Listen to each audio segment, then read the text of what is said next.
I was en route from Ottawa to Vancouver, and I got a call that my dad wasn't well. They'd taken him to the hospital. And so I was concerned. I was thinking, well, maybe when I leave Vancouver, I'll stop in Calgary on the way back to Ottawa and see how he's doing. But when I got settled in my hotel room in Vancouver, at about later that night, I got a call that he had passed away suddenly.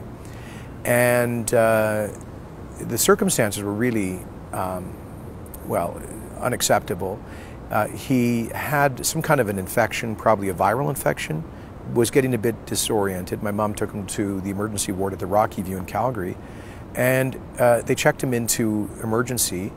They put him in a chair in the waiting room, and he sat there for, I guess, about 14 hours without anybody dealing with him, giving him any care or attention. Finally, a member of my family showed up and raised hell with the hospital. They finally got him in to see a doc. They started doing tests, but he died later that day. It's just not right. And in the most expensive healthcare system in Canada, in one of the most expensive systems in the world, that somebody should sit in in distress, should sit in a waiting chair for 14 or 15 hours without attention or care. I just do not understand how that happens. Look, I understand that not every encounter with the healthcare system is going to be a happy one, and that we have tremendous professionals who do their very best. But there's something simply wrong with the system when somebody can sit dying in a waiting chair for 15 hours without attention. I'm not going, because of my own personal experience, I'm not going to buy the dogma that comes from the special interests who defend a broken status quo. They keep telling us this is the best system in the world. Tell that to my family. We have a good system, and there are important features of it that we want to maintain: universal coverage and insurance, where people's care is not limited because of their economic means.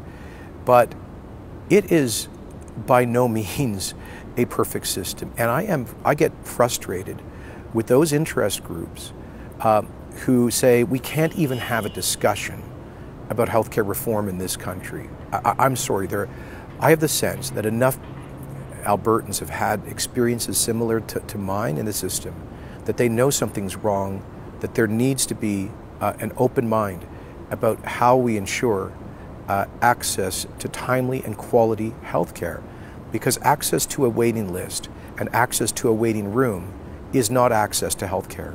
But if this is the most expensive system in the world, why are results in so many areas declining? Why do I hear from nurses and doctors and frontline healthcare workers every day about their frustration with the massively bureaucratic, rationed, centrally planned and managed system?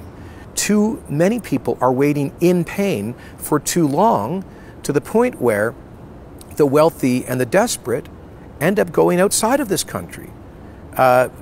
And that's just not right. There are aspects, not the whole system, but there are aspects of our system that are broken, that are not working.